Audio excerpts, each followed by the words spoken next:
हाँ जी बच्चे, question number 28 करते हैं। सेल टू ए कंपनी का क्वेश्चन है। मैंने कहा था ये क्वेश्चन मैं ज़रूर करवाऊंगा और उसके बाद फिर अमालगमेशन के क्वेश्चन करेंगे।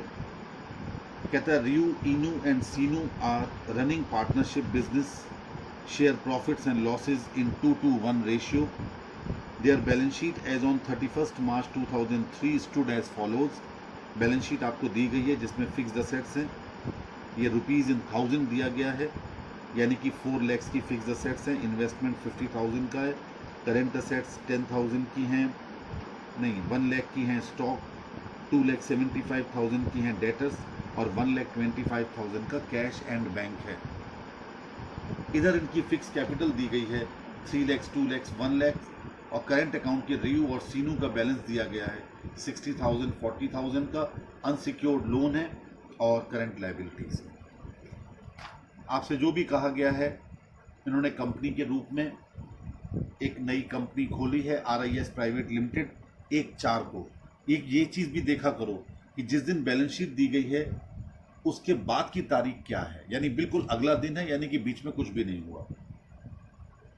कहता है including goodwill but excluding cash and bank balance, the following are also agreed upon. उन्होंने गुडविल तो ले ली बिजनेस की, लेकिन कैश एंड बैंक बैलेंस नहीं लिया, और बाकी असेट्स भी ले ली। Goodwill will be valued at 3 years purchase of super profit. आपको गुडविल वैल्यू करनी है 3 years purchase of super profit. The actual profit for the purpose of goodwill valuation will be ₹2 lakhs। The normal rate of return will be 18% per annum on fixed capital. On fixed capital working note बना लेंगे अभी हम लोग, बल्कि बना ही लेते हैं। ऊपर हेडिंग डालिए working note number 1, valuation of goodwill.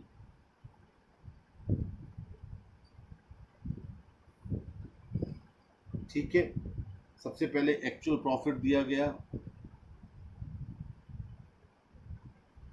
और वो है 2 लाख रुपीस का।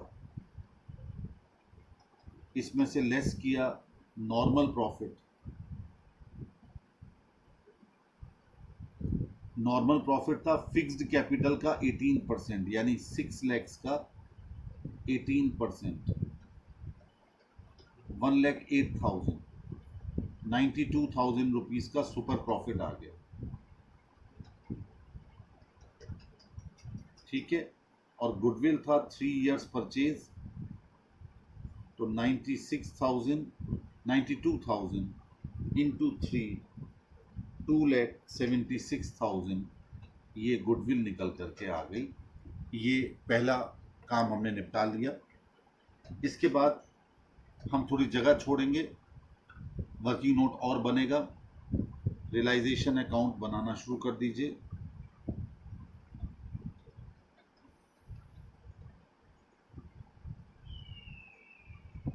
इसके बाद पार्टनर्स कैपिटल अकाउंट बना लीजिए।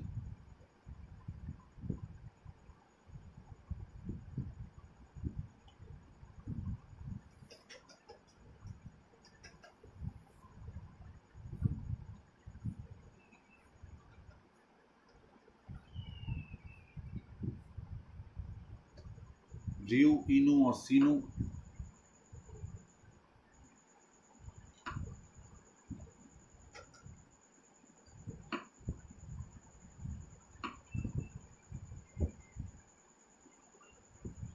इसके बाद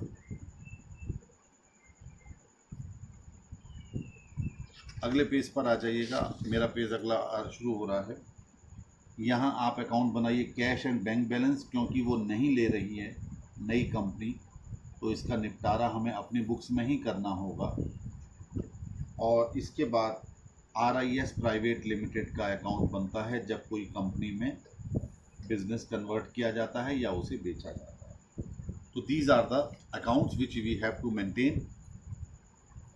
बाकी काम बाद में करेंगे, फिलहाल जो बैलेंस शीट है उसे निपटा दीजिए। फिक्स्ड असेट्स रियलाइजेशन के डेबिट साइड में डालिए।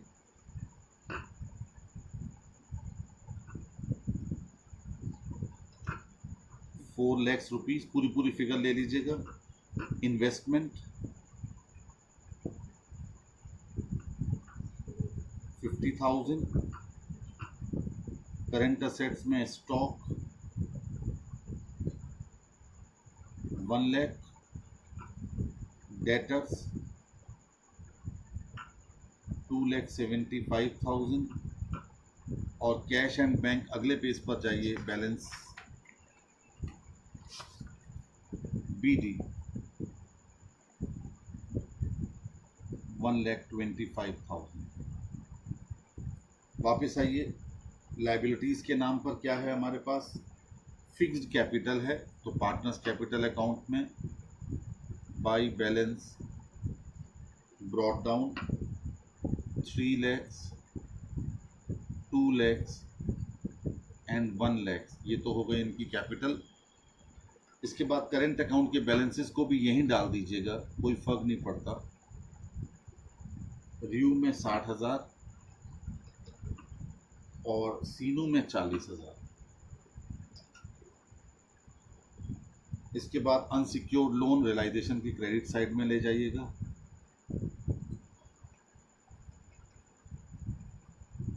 कितना है 1 लाख और current liabilities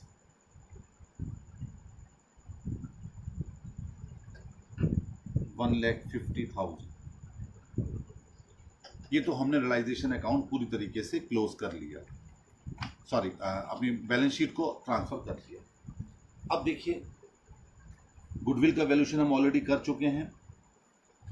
all other assets and liabilities will be taken over at book value, बाकी असेट्स और लायबिलिटीज को बुक वैल्यू पर लिया गया। The purchase consideration will be paid partly in shares of ₹10 each and partly in cash.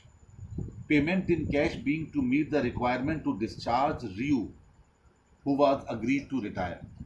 आपसे कहा गया कि जो परचेज कंसिडरेशन है उसका भुगतान पार्टली तो 10 रुपए वाले शेयर्स में किया गया और पार्टली कैश में किया गया। कैश की रकम कितनी है? कैश की रकम इतनी है कि रियू को पूरा भुगतान हो जाए क्योंकि उसने रिटायर होने की सोच ली। इनू और Sinu are to acquire interest in the new company in the ratio of 3:2। ये 3:2 में बांटेंगे अपना नया रेशियो कंपनी में। एंड रियलाइजेशन एक्सपेंसेस 51,000, 51,000 रुपए के रियलाइजेशन के खर्चे हैं। स्वाभाविक रूप से ये कौन पे कर रहा है? फर्म पे कर रही है, जब तक कुछ कहा ना जाए। तो डेबिट साइड में लिखिए टू बैंक, ब्रैकेट में एक्सपेंसेस 51,000। इधर कैश बैंक में क्रेडिट साइड में बाई रियलाइजेशन एक्सपेंसेस 51,000। एक बात गौर करने की है कि इस क्वेश्चन में परचेज कंसिडरेशन की रकम नहीं दी गई है, तो आप क्या करेंगे? वर्किंग नोट में उसे कैलकुलेट करेंगे। Calculation of purchase consideration. सबसे पहले ले लीजिए गुडविल 2,76,000। कहता है बाकी असेट्स और लायबिलिटीज बुक वैल्यू पर ली गई, तो बाकी असेट्स बुक वैल्यू पर ले लीजिए। Fixed assets 4 lakhs, investment 50,000, stock 1 lakh, debtors 2,75,000। Total कर लीजिए।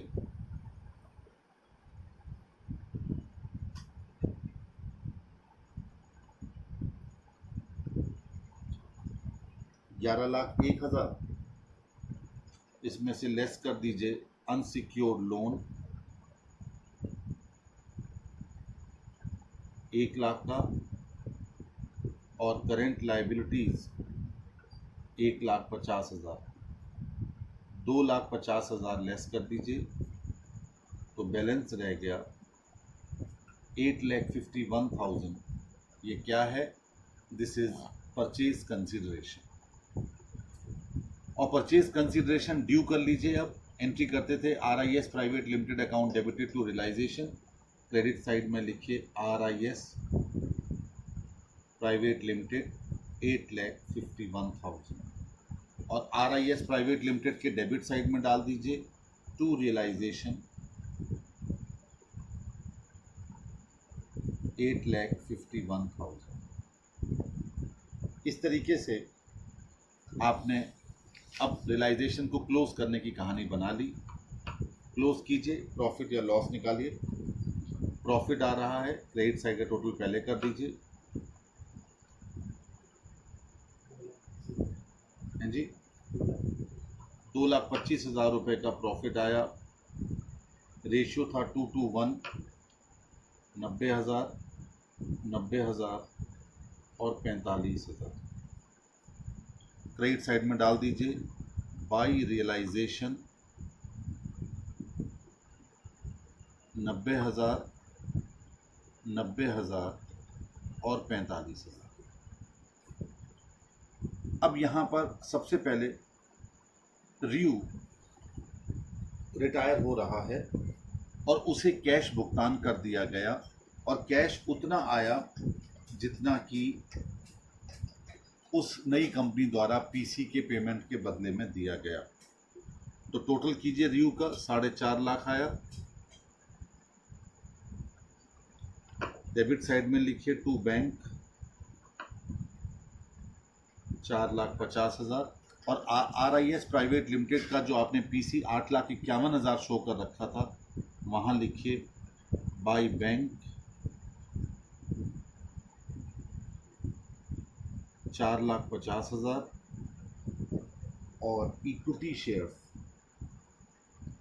एक मिनट रुक जाइए, यहाँ पर एक सेकेंड रुक जाइएगा। उसने कहा था जितनी ज़रूरत है, तो कैश और बैंक बैलेंस की क्रेडिट साइड में लिखिए रियूज कैपिटल। रियूज कैपिटल का भुगतान 4.5 लाख किया। अब निकालो कैश कितना ज़रूरत था और उतना मंगवाइए RIS प्राइवेट लिमिटेड से। देखिए क्वेश्चन में कहा गया है, वो लाइन दोबारा पढ़ रहा हूं मैं। क्वेश्चन में लिखा गया है yes, the purchase consideration will be paid partly in shares of ₹10 each and partly in cash, payment in cash being to meet the requirement to discharge due. Requirement कितनी रिक्वायरमेंट है?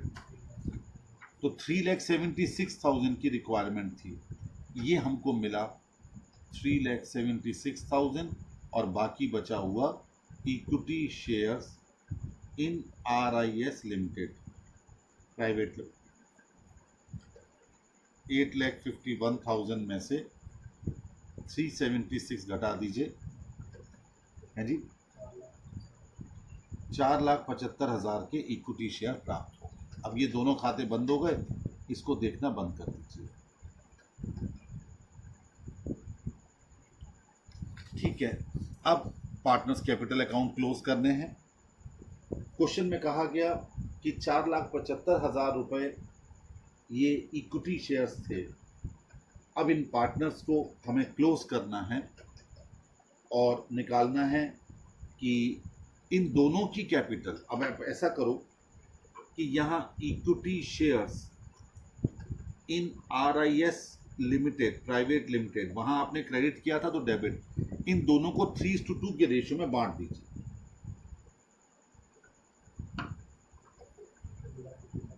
2,85,000 और 1,90,000।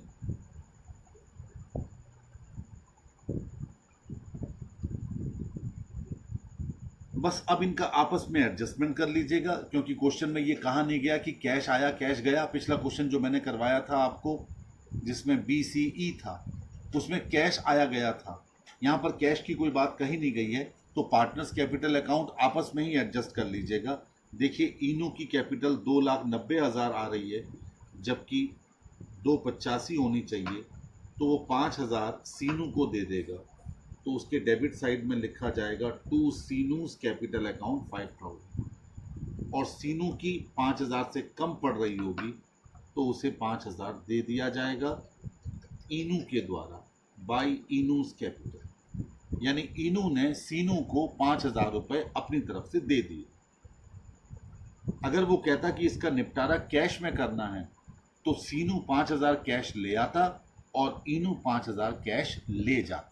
तो हमारे बैंक अकाउंट में 5,000 एक तरफ आते और एक तरफ चले जाते, जो BEC वाले क्वेश्चन में, इससे ठीक पहले वाले क्वेश्चन में यानी 27 में हमने किए थे। आप वो भी कर सकते हैं क्योंकि क्वेश्चन साइलेंट है यहाँ। ये था क्वेश्चन नंबर 28, बहुत आसानी से सॉल्व हो गया, कुछ ज़्यादा नहीं था, बस पीसी नहीं था तो हमने पीसी का कैलकुलेशन किया और पीसी के कैलकुलेशन से पहले गुडविल का वैल्यूएशन किया। That's all.